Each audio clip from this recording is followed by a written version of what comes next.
هل جربت يوم شعور الوفاء؟ أن تظل مخلصا لشيء رحل؟ أن تحافظ على عهد لم يذكرك به أحد؟ أن تبقى وفيا رغم أن لا أحد يراك؟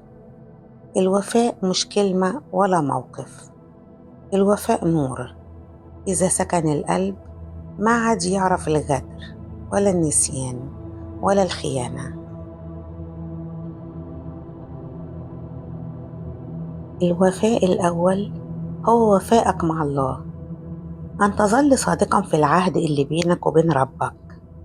لما قلت إياك نعبد وإياك نستعين حتى لو الدنيا غيرتك، أن تذكره في الرخاء زي ما كنت بتدعوه في الشدة. الناس ممكن تخون، لكن القلب اللي اتربى على الوفاء مع الله ما يعرفش الخيانة. كان النبي صلى الله عليه وسلم إذا قام الليل يقوم شاكرا باكيا، فقيل له: يا رسول الله، وقد غفر لك ما تقدم من ذنبك وما تأخر.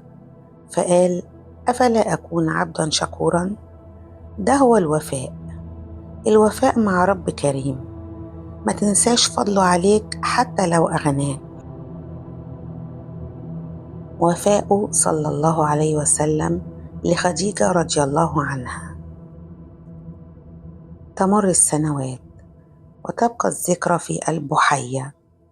كان كلما سمع صوتا يشبه صوتها اهتز قلبه وابتسم بحنين ويقول: كانت وكانت، لقد رزقني الله حبها. الوفاء هنا مش مجرد حنين، ده تقدير للجميل واعتراف بالفضل وحب لا يزول لأنه صادق.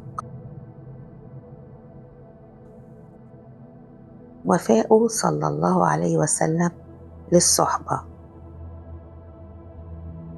النبي صلى الله عليه وسلم ما نسى أحدا أحسن إليه حتى وإن كان غير مسلم. عبد الله بن أريقط، الرجل الذي دله على طريق الهجرة رغم أنه ما آمن، النبي صلى الله عليه وسلم ذكره بخير. ده هو الوفاء، أن تكون أمينا مع كل من أعانك، أن تذكر الخير ولو من بعيد، أن تكون وفيا حتى لمن لم يفهمك. وفاء صلى الله عليه وسلم للأرض والذكريات.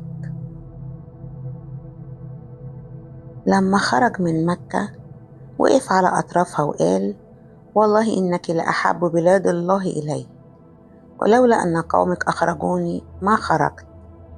كلمات تنزف شوقا ووفاء. علمنا النبي صلى الله عليه وسلم إن الوفاء مش بس للناس، لكن كمان للأماكن اللي شهدت لحظاتنا الجميلة، للبيوت اللي ضحكنا فيها، للسجدات اللي بكينا فيها. كل ده جزء من الوفاء. الوفاء مش مجرد تذكر، الوفاء هو أن ترى النعمة ولا تنسى المنعم، أن تحب ولا تنكر الجميل، أن تكون صادقا في غياب الناس كما كنت في حضورهم. القلب الوفي ما يتغيرش بالظروف ولا يبيع الذكريات إذا تغير الزمان. الوفاء بيكشف معدن النفس. من أحب بصدق ظل وفيا حتى وإن جفاه الجميع.